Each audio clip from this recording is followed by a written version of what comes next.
have been very, very intentional to brand ourselves as American South. And we are doing that in a way that other regions of the country do not do. And that is absolutely an advantage for us. That's the voice of Matt Tackett, president of SEDC, the Southern Economic Development Council. We talk about the growth and influence of the Southeast as a region, but also about the benefits of getting involved with professional development organizations relevant to wherever you're based and how they can help mitigate the hard parts of our challenging but rewarding field. Learn more about this podcast at livabilitymedia.com. And with that, let's jump in.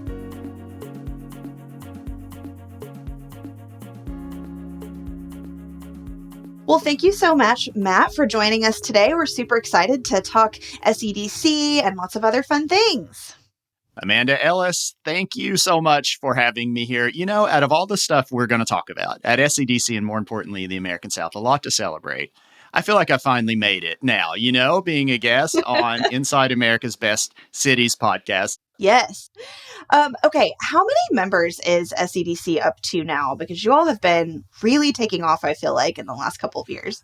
I would say we're 1,600, 1,700 members or so. So a lot of people feel the growth of SEDC, and we certainly have been in growth mode for a couple of years, but we are still relatively small. And that's what makes us special. We're a tight, connected group of the world's best in the profession, and we're still relatively small. But having said that, we have more than doubled in size in the last 24 months. So certainly in growth mode, a lot of great new faces. But I think 1,650, 1,700 is the latest, most current number. Yeah, which I feel like is solid considering the pool you'd be working with in our region. So it does seem like things have really taken off in the last couple of years. Well, let me say this to that point. We are very, very mindful of how big is too big, how fast is too much growth, or how much is too much growth, whatever. We have those conversations all the time. But here's what I know.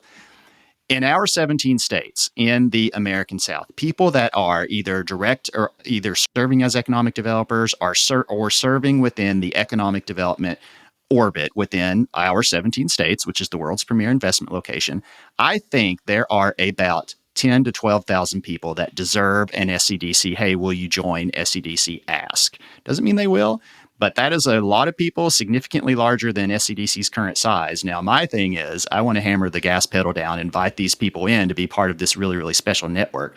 So as far as what we can do is specific to growth and size, we've not even scratched the surface. But how aggressive will we be to that end? We'll see. We're having a lot of really good strategic conversations right now. Yeah. And your staff size, I mean, it's run by 2 to 3 of you right now, right? We are, yes. Small but mighty. SEDC has historically been a staff of 2 for 75 years. We've doubled in size. We've doubled in programming. We've done a lot of things in the last couple of years with still maintaining that 2. We currently have 2 job openings right now. Thank goodness, right? We are also bringing on a research intern in the spring of this year. So we're still 2, but we will double our staff size, believe it or not, here, hopefully relatively soon. Love that. So what are some of the things you all offer for members that you are the proudest of or think are some of the most impactful benefits?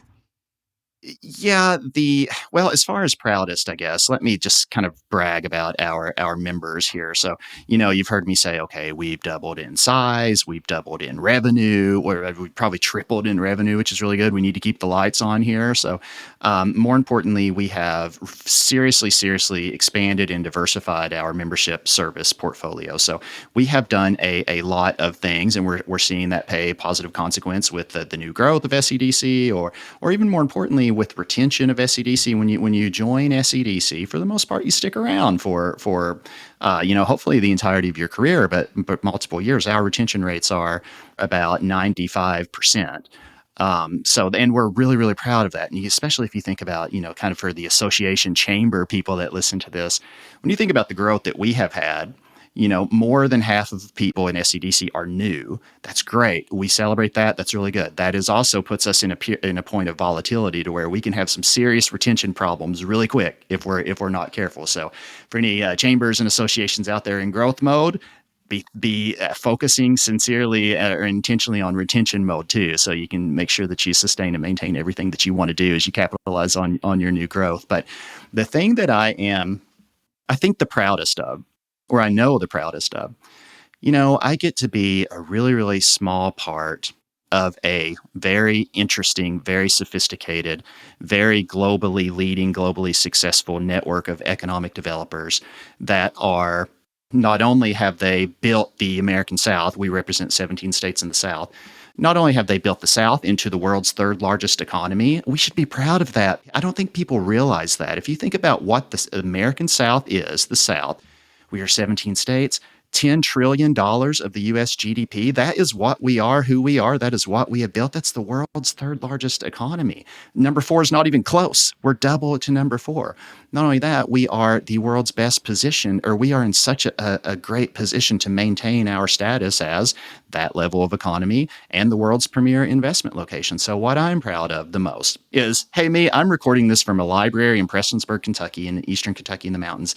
I'm sitting here getting to be part of this network. It's incredible. Our membership in 2023 did about $175 billion worth of capital investment, probably 125, or this 2022, I'm sorry, about 170 billion investment that when fully realized, that'll create over 100,000 new jobs in 2023. Don't quote me on these. I'm away from my notes, but $210 billion worth of capital investment deals. No other region on the planet does that. At the end of the day, that's 150,000 when fully realized from 2023, 150,000 new American jobs. Think about what that means. Transformative for families, transformative for communities, regions, states, and our beyond the American South, our entire country. What our people do, I'm so thankful for, so appreciative. I don't think there is any better work that you can do preparing people now for a better tomorrow. I'm so incredibly proud. And oh, by the way, it just happens to be cool to do this in the world's best place for economic development. Love it. Love how you framed that. I was working on some presentation content earlier, and I was pulling some numbers actually on talent growth in the Southeast specifically. And of course, we've outperformed every other region in that sense for several years now. But the specific stat I was looking at, I think, said we were the most populous region and we had more than double the growth of any other region. I think, again, don't have my notes in front of me either, but it was some really impressive talent numbers. No one is investing in product like we are. No one is as serious as we are about giving enterprise site consultants, companies, quick, risk-free site selection experiences. No one does that like we do. It just is true. Look at what these states are investing in product development, for example. Now, the other side of that is specific to your point on workforce. In 2021 or 2022, I can't remember, it was probably 2022. We were at all-time highs. People probably don't realize this either. This is a really great, I'm so glad you brought this up because we can just put this out here. Post-COVID, we were at all-time highs for labor force availability and workforce participation. We are doubling, at the growth at the time was double that of the rest of the country. No one is as advantaged as we are relative to workforce. Oh, and guess what? Net migration of people into our region every year. When Americans move, they move to the South.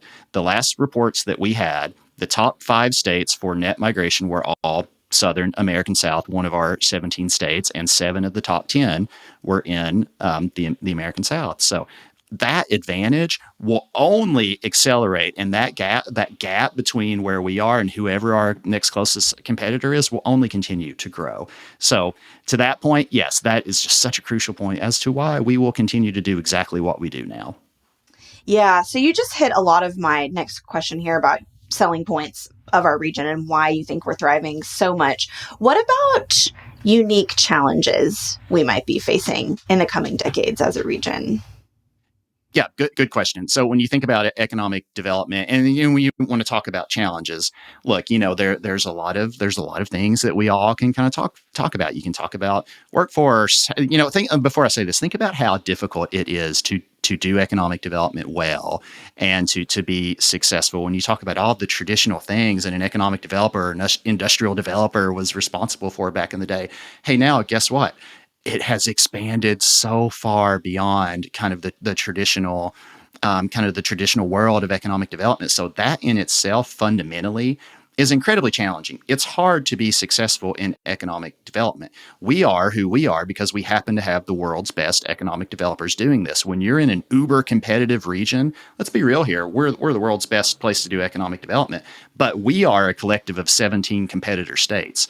So we are pushing ourselves, pushing where all of our waters or boats or whatever that saying is rising together because we're all pushing each other. Some state will have this great innovative competitive advantage. Guess what? Some other state will top that. And then we're just in this cycle of uber competitiveness. And that's why we are. But just fundamentally, think about everything our audience knows about traditional economic development.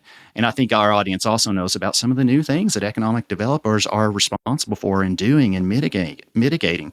Okay, I'm an economic developer here in Eastern Kentucky. Say I am in Eastern Kentucky. Okay, I've got to recruit business. I've got to retain business. Guess what? I've got to figure out housing issues. I've got to figure out childcare issues. I've got to advocate to make sure that I've got all the competitive advantages I need over any other region in my state or any other region in the country.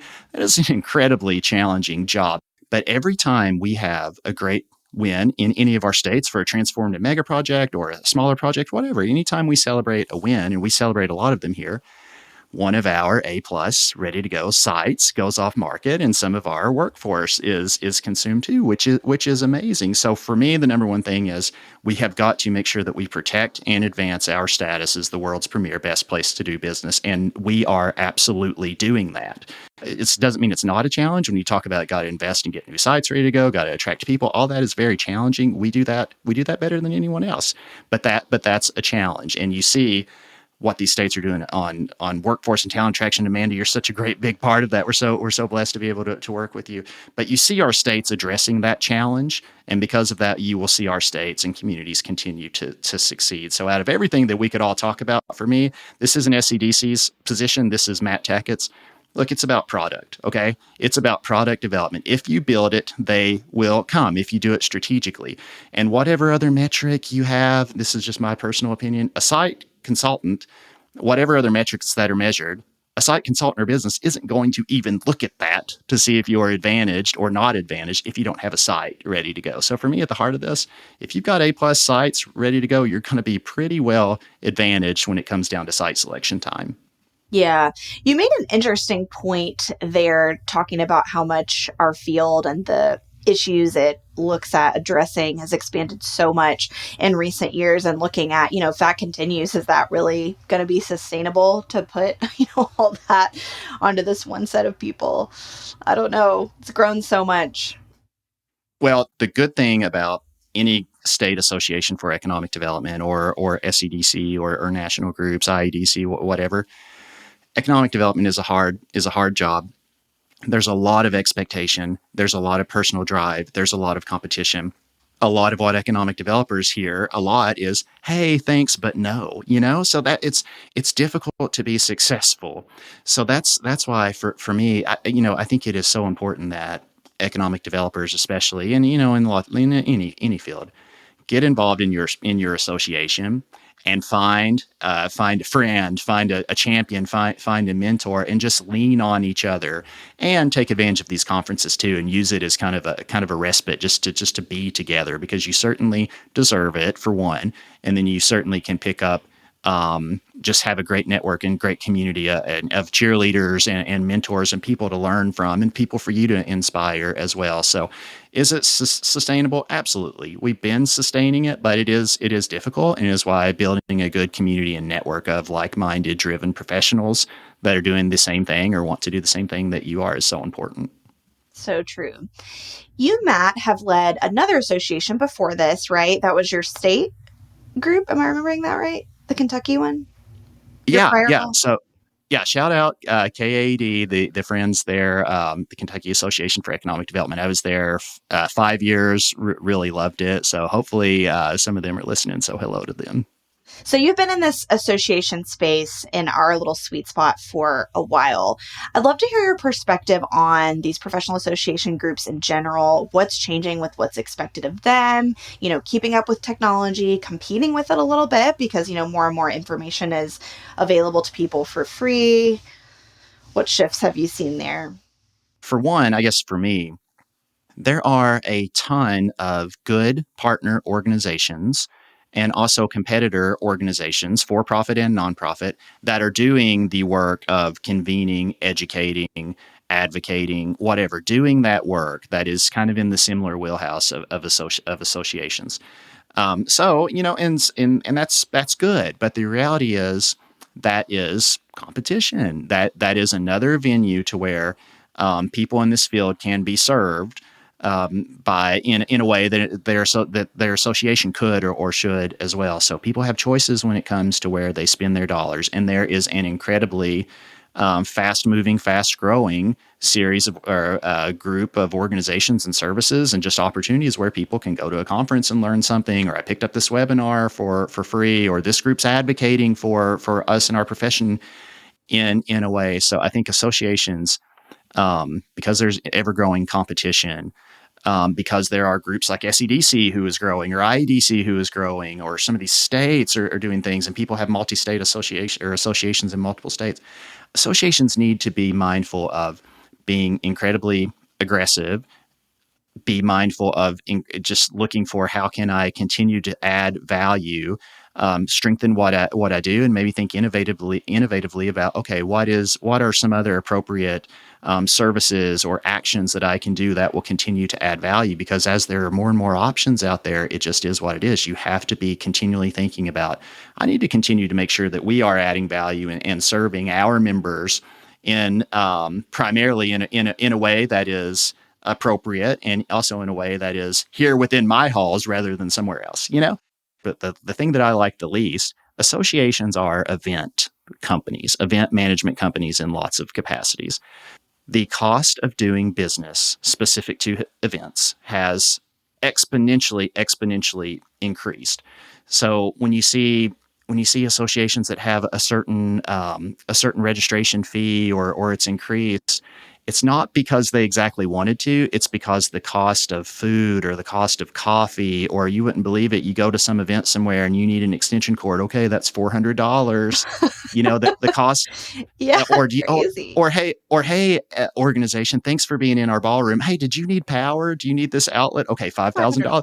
But it's incredibly expensive. Okay, it's incredibly expensive, and the cost of doing business has increased. Okay. So for me, a challenge is most of SEDC's members are serving in rural communities with smaller populations, with budgets under $1 million, with 2 staff, and they have a lot of choices. We just talked about competition. So for me, it's about, look, the last thing I want for anybody, regardless of size, is for our costs to be a burden of participation and engagement. So the challenge there is, okay, with all of these costs, how do we deal with that in a way that isn't then passed on to the members? So we are proud that we are incredibly price competitive. If you look at us and other national partners, we are 2, 3, 4 times less expensive in lots of cases. And I don't want to change that. We've raised prices $25, I think, on our conferences since I've been here, and I didn't want to do that. Yeah. And I think to your point, too, of just limited budgets and trying to decide where you're going to engage, those groups in your state, groups in your region, like even if you think about travel costs for those things, which can also add up, it's a lot more likely that you're going to end up with something maybe drivable for you or just a little bit easier to get to than some of those national conferences that, like, while great, maybe you're in Tennessee and it's in Seattle this year, and that's, a little bit bigger lift. Mm-hmm. Yeah, no doubt. So we ran into that. I mean, we're 17 states, fairly large geographically, but yeah, we run into that. So that's why for us, it's about one, not messing with these prices in a way that's burdensome, two, and also making sure that our hotels are affordable and stuff like that. But at the end of the day, it's about, okay, how can we absolutely load these agendas with an unbelievable amount of things and an unbelievable amount of really great people that would be impactful to be connected with. Deals have been made and won at SEDC conferences. I'm incredibly aware of that, and that's always going to be important for me as I go forward. What are your thoughts on the evolution of our industry in the next, 5 to 10 years? What, skills and knowledge do you think people are going to really need more of? What areas are we going to have to be more knowledgeable in? What do you think? At the end of the day, economic development's a relationship thing, right? So think about all of the kind of academic challenges and the challenges of the day and all of the things holistically that we need to do now, we are doing those, and we are doing that above and beyond. And these associations out there, and SCDC and national associations, are being very incredibly mindful to empower members with the best cutting edge content and just services and resources to enhance capacities to address everything that you need to do to be successful. The United States is the world's best, safest investment location as geopolitical stuff is going on throughout the world. The American South will continue to, or the United States and the American South above any other region will continue to bring on new FDI. The companies in America will grow. We will continue to do what we do. The challenges will continue to be there, and we'll continue to address those. But go back to relationships. As things become harder and there are more expectations and people are pulled in different ways, and as technology continues to impact what we're doing, AI is now and will continue to play an incredibly important part of economic development, enhancing efficiencies and evaluations, and just being a really, really important part of what we do that will make us all better in a positive way. But guess what? Because we will continue to leverage AI and technology, and because that will play a really, really important part of helping us with metrics and just helping us every day, the power of human connection, which will never die, will only continue to be more and more important as we leverage more and more technology. Both are good. But the power of human connection will continue to play that as we evolve that, which has always been important, will only continue to be more and more important. Yeah. We're going to move into a fun wrap-up question in just a second. But before we do that, anything else you'd like to add about SCDC, why our region is so great, future of the industry, anything else? At SCDC, we've grown a lot. We're stronger foundation. We do everything. All those everything that should be done within sort of those educate, advocate, collaborate verticals where we're doing. We will always be looking to get better. When you think about, within our 1,700 members, whatever, that network did $220 billion worth of deals in 2023. Like I said, I'm aggregating 2024 numbers right now. We'll see what it is. It'll be close to a record. If not, it'll be slightly under. This is an incredibly sophisticated group of people who, like I said, built the third largest economy. We're the world's best. We'll expect just the party to continue. But you bring those people into a hall or into a membership. It's not, hey, go sit in the conference and then go to the reception. That's not what we should be doing.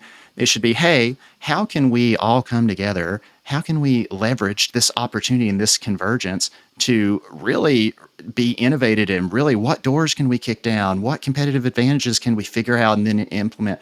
What can we do as a people to assure that our status is protected and our advantages are accelerated? So for us at SCDC, all the good stuff that's going on just kind of internally from a management perspective, that's all good, and that's all worth celebrating. But for me, it's about, okay, how do we truly leverage our opportunity, truly leverage who we are to create or help create impact? And how do we and what can happen when we put ourselves in position of absolute global and national influence?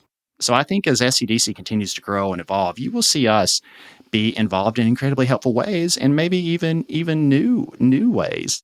In the last 12 to 18 months, we've been to Europe twice.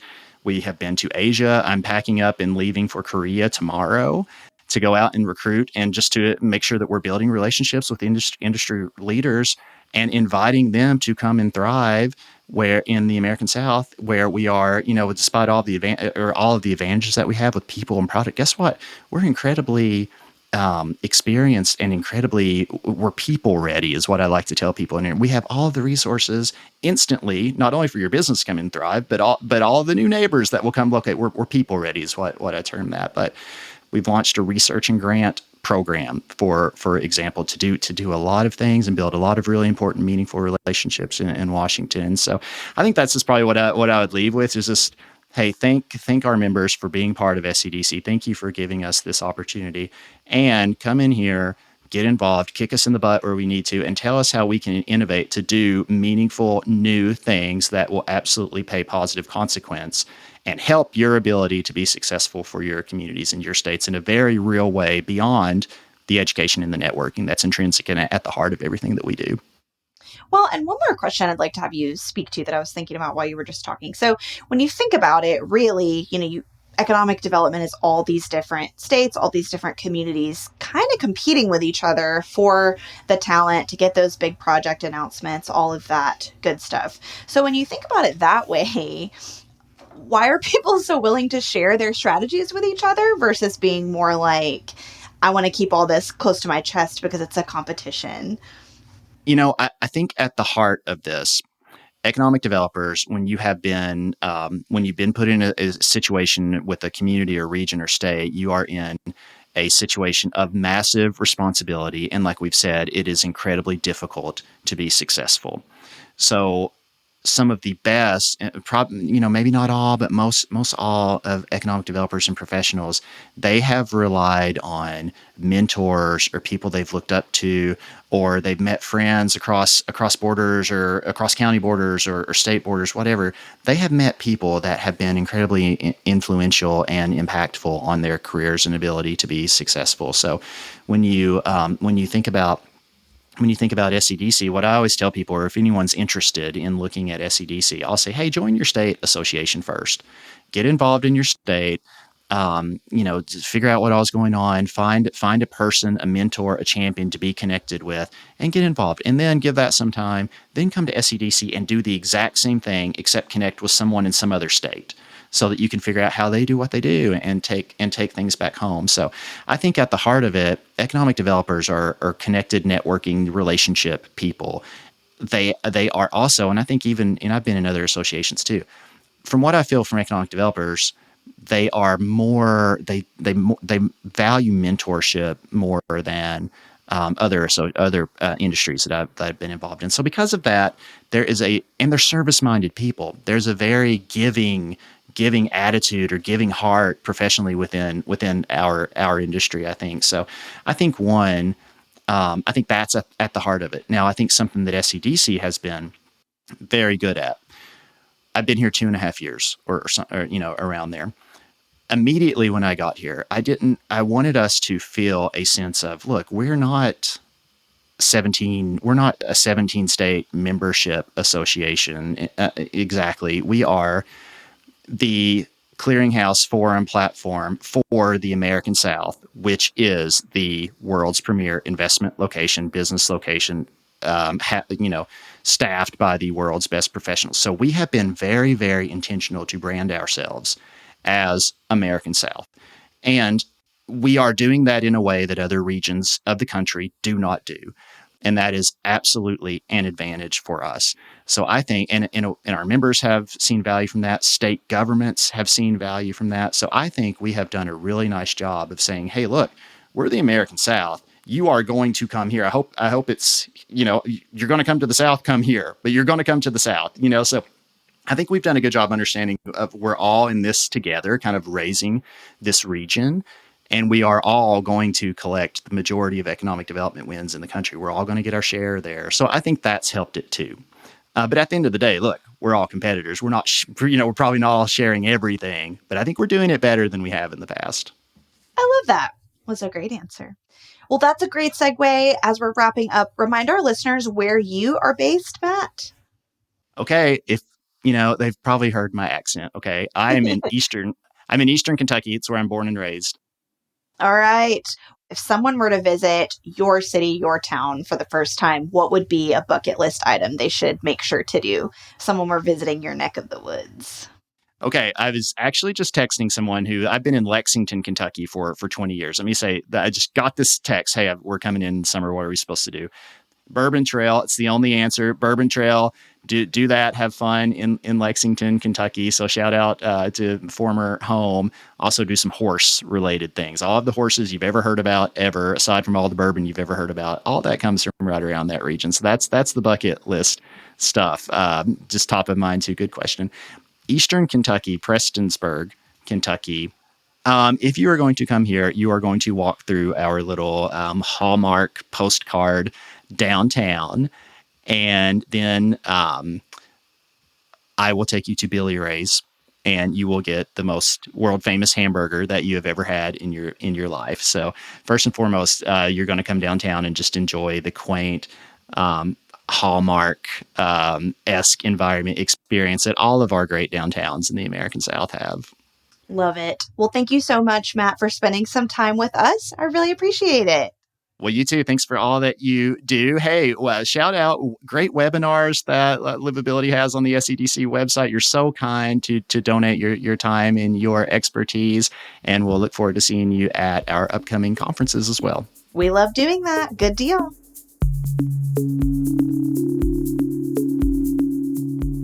Thanks for listening to the Livability Podcast, where we take you inside America's best cities. At Livability, we highlight the unsung awesomeness of small and mid-sized cities across the country. We also partner with communities to reach their target companies and potential residents through digital content and print magazine programs. If you enjoyed this episode, please follow, rate, and review this show wherever you listen to podcasts.